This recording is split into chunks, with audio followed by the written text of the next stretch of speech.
À la une ce soir, les médecins urgentistes du centre hospitalier André Rosemont au bord de la crise de nerfs. Faute de moyens pour exercer, ils ont posé une demande simultanée de démission. Nous ferons le point sur cette initiative inédite.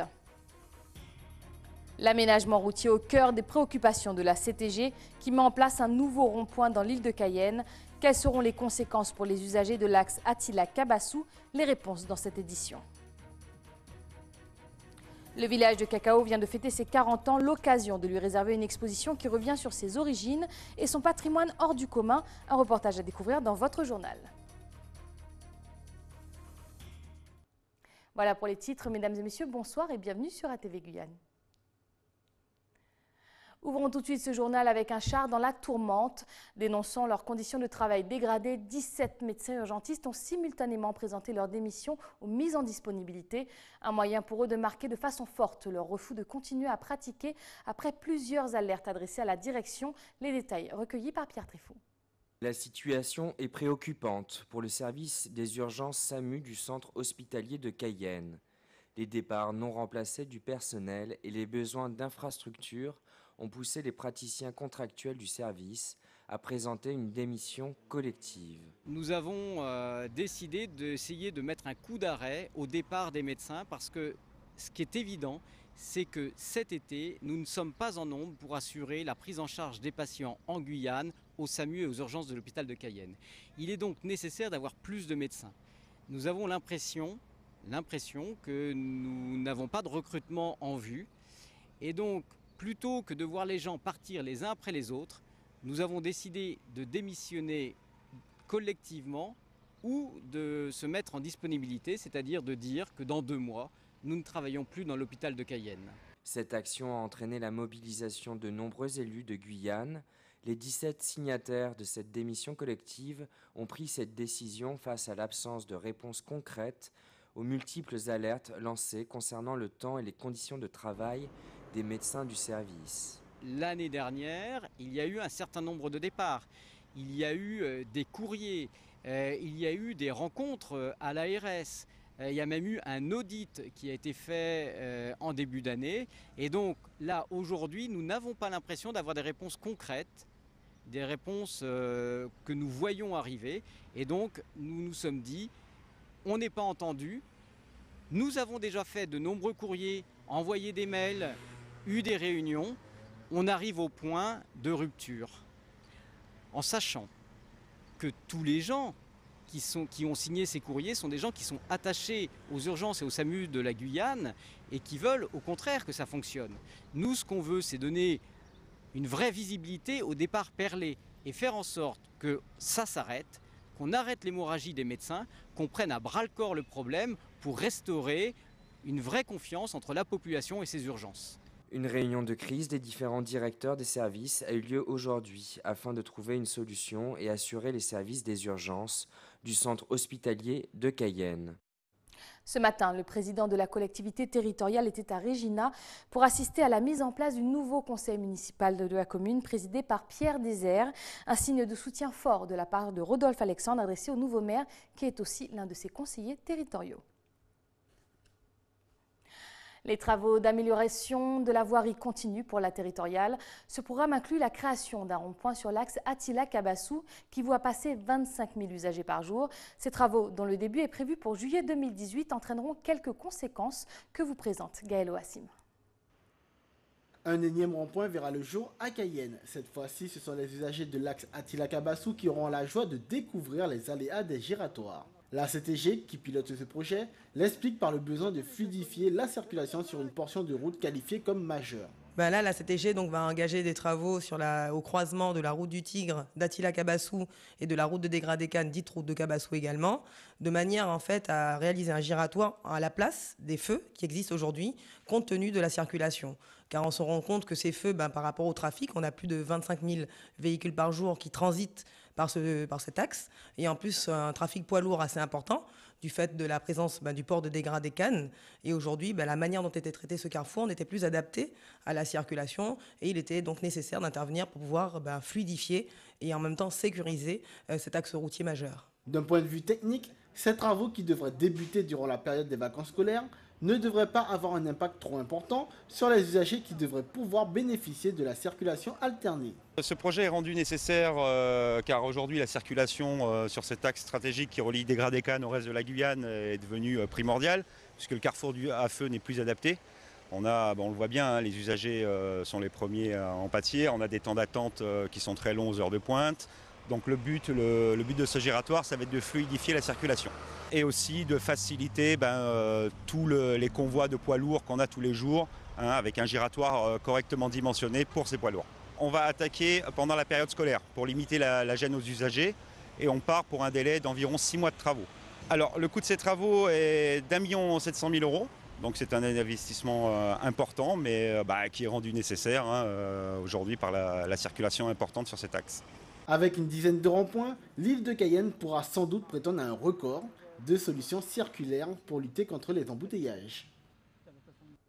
Toujours dans le cadre de l'aménagement urbain, Isabelle Patient, 3e vice-présidente de la CTG, détaille le planning des travaux prévus par la collectivité dans les années à venir. Gallo Hassim lui donne la parole. Ces travaux-là s'inscrivent dans un plan global de travaux d'aménagement sur le réseau routier anciennement départemental, on dira territorial désormais, et en même temps le réseau routier national, où on travaille notamment sur Maringouin avec la DEAL, sur l'aménagement de l'échangeur, dont les travaux préparatoires devraient commencer dès la fin de l'année 2018 pour un démarrage effectif des travaux d'échangeur en 2019. C'est ce qui est envisagé. Idem pour la RN2, donc la portion entre Balata et Le Proct, où les travaux vont la première phase avait été réalisée il y a 2-3 ans de cela. On va lancer les travaux effectifs, notamment de l'aménagement du pont au-dessus de la crique Balata. On va le doubler de manière à augmenter la capacité de cet axe. Et bien évidemment, tous les travaux de la CTG ne sont pas concentrés uniquement sur l'île de Cayenne. Il y a des travaux en même temps, en parallèle, sur Mana, la RD9, une remise aux normes. En fait, c'est un grand projet, on va dire un grand programme routier, de manière à moderniser, à sécuriser, à améliorer les conditions de circulation sur le réseau routier, on va dire national, mais également sur le réseau routier que nous gérons, donc anciennement départemental. Cap à présent sur la Martinique qui vient d'inaugurer son premier centre de sécurité routière. Objectif, proposer aux entreprises des stages de maîtrise des risques routiers. Attention, attachez vos ceintures et embarquez avec Marie Tricot et Michelet François. Et en fait, ne vous y trompez pas, il ne s'agit pas du dernier jeu vidéo en vogue, mais bien d'une leçon de sécurité routière. La voiture démarrait à 90 km/h, il faut quand même maintenir les 90 km/h, et puis ensuite il faut compter le nombre d'objets que vous avez sur le côté de la route. Alors attention, il faut éviter de faire un accident. D'accord. Prendre la route en enfilant simplement ce casque de réalité virtuelle. Immersion immédiate pour tester ses réflexes au volant, mais aussi et surtout les mauvaises habitudes qui peuvent coûter très cher. Unique en son genre, le logiciel a été développé ici, en Martinique. Élaboré avec l'aide de la sécurité routière, il propose aux conducteurs 6 modules d'un réalisme confondant. Ce sont des modules en fait, qui rentrent vraiment dans les critères de démarche de réduction d'accidents un petit peu. Donc vous avez les fautes d'inattention, vous avez le téléphone au volant, vous avez l'alcool au volant, et ce sont surtout des choses qu'on aurait du mal à démontrer dans la réalité. C'est difficile de vous faire en fait rouler à 90 sur une autoroute et essayer de vous faire un accident. On ne peut pas vraiment vous montrer ce genre de choses-là. Là, l'avantage avec ce simulateur, c'est qu'on peut vous montrer ça. Et l'avantage encore plus poussé, je dirais, c'est que vous êtes acteur. Près de 3 heures de théorie virtuelle avant de passer à la pratique. La formation est proposée au personnel roulant en entreprise. 2 moniteurs prendront en charge de petits groupes pour éprouver leur conduite depuis les règles de base. Il y a notamment un passage sur comment s'asseoir derrière un volant. Donc d'abord, vous voyez, il faut que le bas du dos soit bien collé au dossier du siège, que les mains soient bien à 9h15. C'est parti pour près de 3 heures de conduite sur circuit. Et attention à la sortie de piste en cas d'erreur. Je freine pas bien et qu'en plus, j'ai le volant légèrement de travers. Vous êtes prêts? Regardez. Voilà ce qui se passe. Voilà. L'idée, je vous dis, c'est vraiment de toucher du doigt ce qui ne va pas. Et je suis convaincu, avec l'expérience que j'ai, que tant qu'on n'a pas fait d'erreur, on ne se rend pas compte de la gravité de ce qui peut arriver. Moi, ce que je veux, c'est simplement montrer aux gens qu'il n'y a pas, ça n'est pas une fatalité que d'avoir des accidents, mais que si effectivement on essaye d'être un peu concentré, de travailler sur ce qui pourrait se passer et prendre conscience des risques qu'on prend, forcément, on fera moins d'accidents. Ce centre est le premier sur l'île. Il compte ouvrir à tous ceux désireux de perfectionner leur maîtrise de la route. Comptez 350 € la journée, avec la possibilité de faire baisser sa prime d'assurance au terme de la formation. Bonne nouvelle pour la filière bois, les exploitants pourront prétendre à un accompagnement. C'est par un décret paru aujourd'hui que la ministre des Outre-mer a validé cette demande qui apparaît dans les accords de Guyane, mais qui était réclamée depuis de nombreuses années, comme nous l'explique le président de la CTG, Rodolphe Alexandre. Alors c'est d'abord pour nous, pour la Guyane, une très belle victoire. Pour l'ancienne collectivité régionale, une très belle victoire, parce que je revois les combats qu'on a menés dans les RUP pour signifier à la fois au ministère des départements d'outre-mer et à l'Europe qu'il fallait la reconnaissance de la surcompensation à l'exploitation du bois. Et donc aujourd'hui, l'annonce qui avait été faite par Madame la ministre, on va dire que la parole a été tenue. Et donc la Guyane va bénéficier de plus de 3,5 millions pour permettre l'exploitation du bois. Parce qu'il faut savoir que l'exploitation du bois coûte beaucoup plus cher en Guyane qu'en France métropolitaine ou ailleurs. Parce que le bois, il est à distance, il est éparpillé sur différentes espèces. Parallèlement à cela, on a une pluviométrie qui est très très forte. Et donc on peut comprendre et saluer le travail de nos forestiers qui donc avaient demandé avec nous depuis fort longtemps que nous puissions reconnaître la compensation des surcoûts en matière d'exploitation. Et parallèlement à cela, c'est une ouverture qui nous est faite maintenant pour le bois d'énergie, puisque pas plus tard que hier, on parlait donc de la biomasse. Donc pour nous, c'est véritablement une très belle opération en termes de réalisation pour la filière du bois. Je vous rappelle que nous avons réalisé en Guyane la maison de la forêt et du bois. Donc tous mes amis forestiers, les exploitants, comme moi aujourd'hui, vont saluer cette parole donnée, respectée. Et tant mieux si cela figurait aux accords de Guyane. Mais c'est un combat que les politiques guyanais ont porté au niveau de Paris, au niveau de Bruxelles. Et c'est la Guyane qui y gagne. En Guadeloupe aussi, le gouvernement tente de remédier à une situation de crise, mais cette fois-ci dans le cas du chlordécone. Une réunion publique était organisée par la préfecture afin de répondre aux interrogations d'une population qui n'a pourtant pas vraiment répondu à l'appel.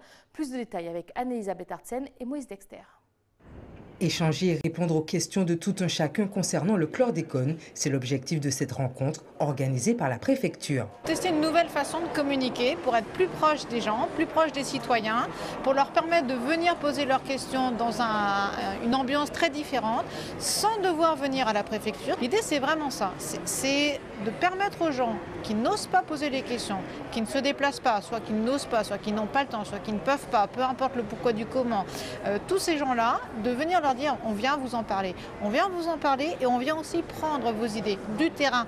Parce que les gens de Guadeloupe vivent avec la chlordécone depuis longtemps.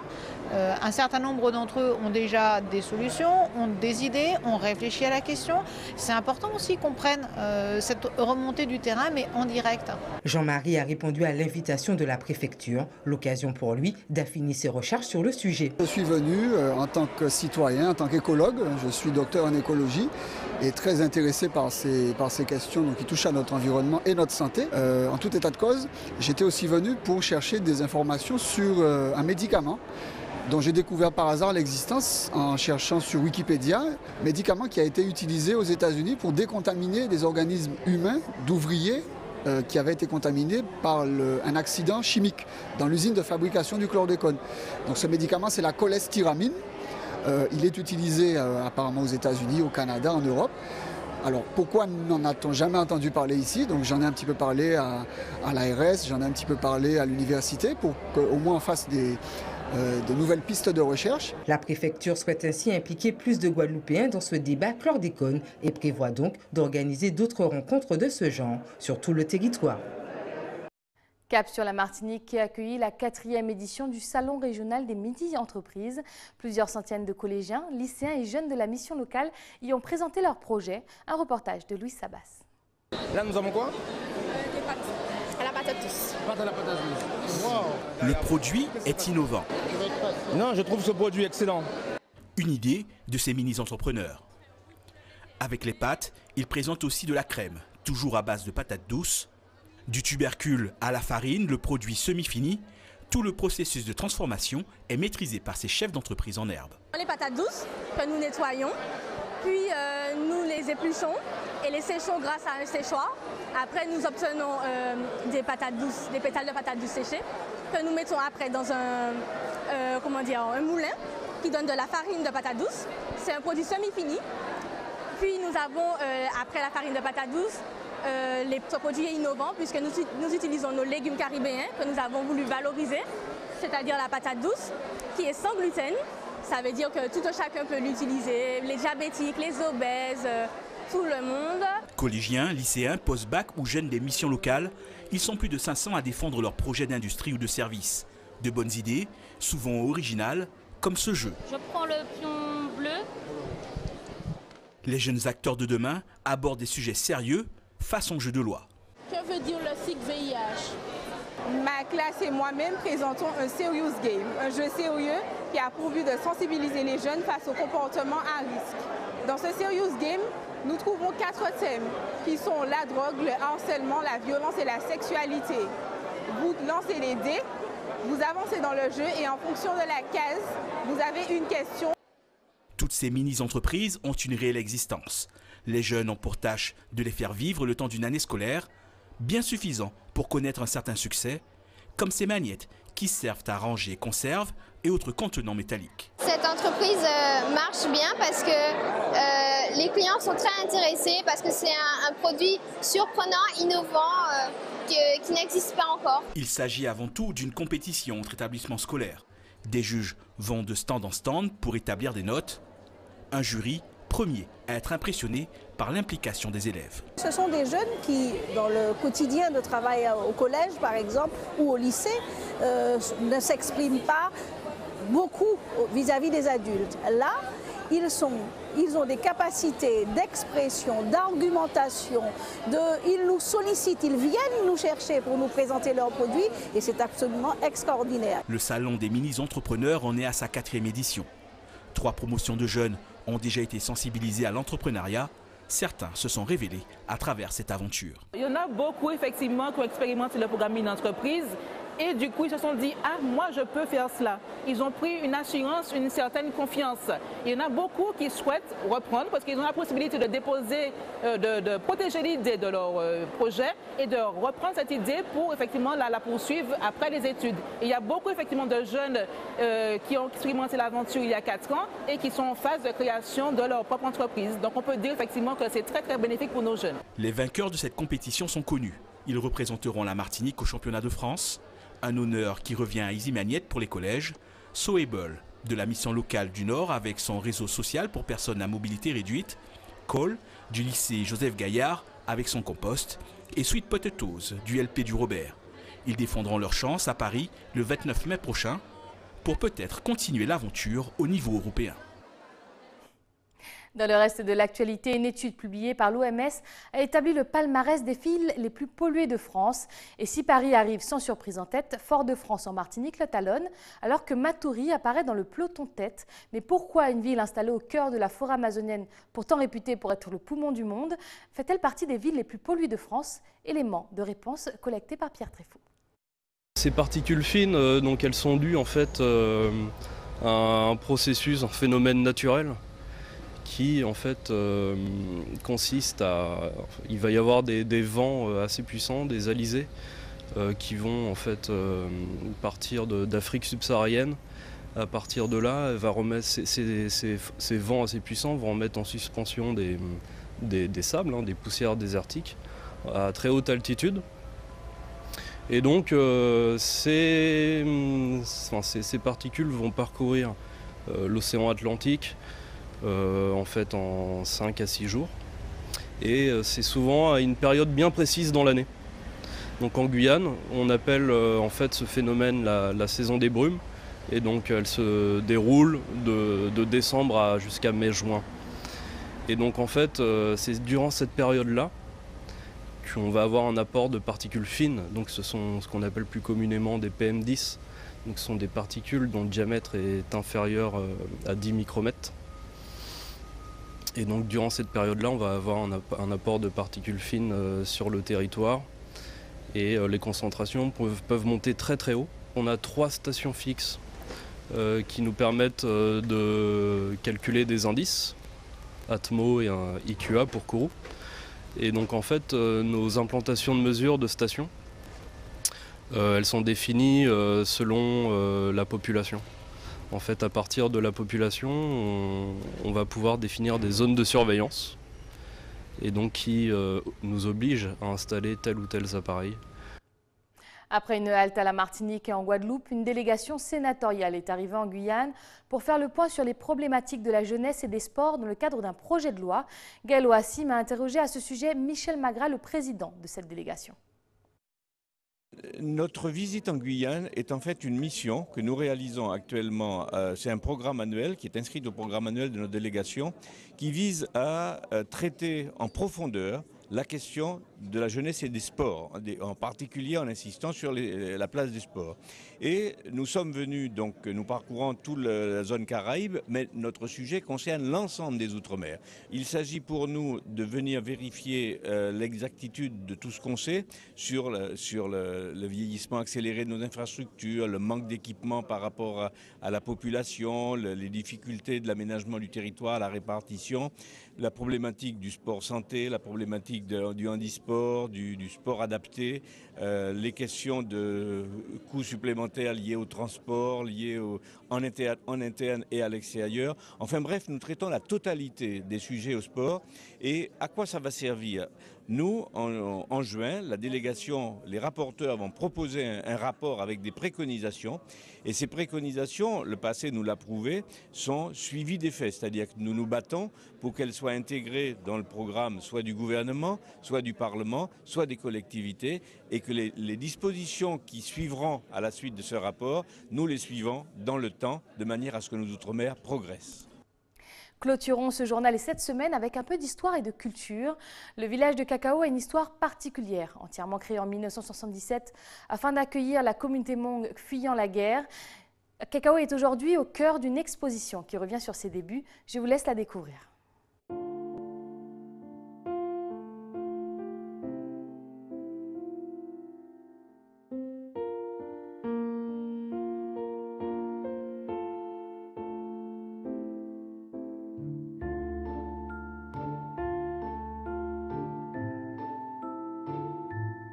Elle va représenter les premières années à Cacao, en principe les 2 premières années.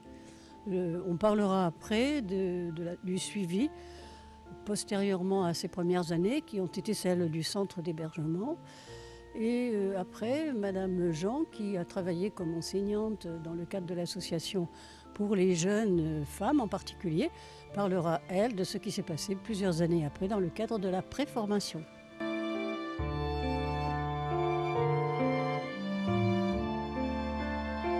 Ces 2 premières années à Cacao, elles ont été marquées par l'arrivée des Hmong, bien entendu. Leur installation, bien difficile, parce que c'était la forêt et toujours la forêt. Et rien d'autre, hein, juste un petit bar qui servait de buvette aux gens qui descendaient du fleuve. Et c'est tout. Et il a fallu, à partir de ça, trouver les moyens de mettre en place le village que vous connaissez aujourd'hui.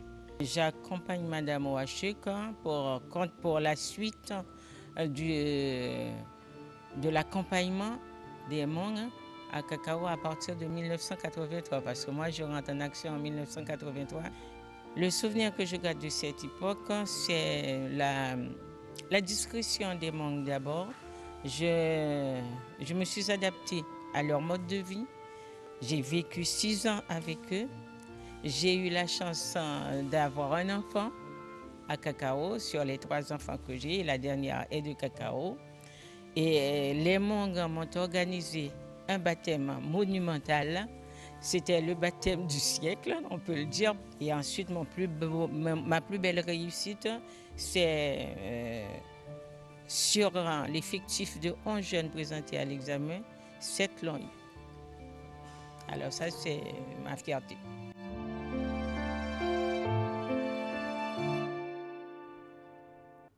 C'est la fin de ce journal, mais avant de le refermer, rappel des principaux titres de ce 4 mai. Les médecins du centre hospitalier André Rosemont au bord de la crise de nerfs. Faute de moyens pour exercer, ils ont posé une demande simultanée de démission. Nous avons fait le point sur cette initiative inédite.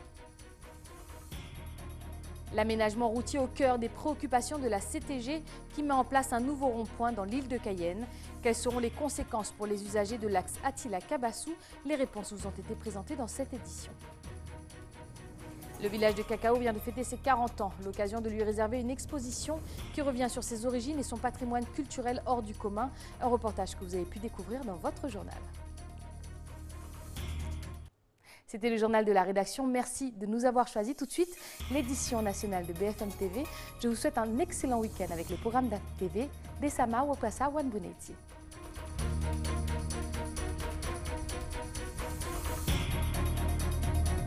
Toutes les deux, quoi.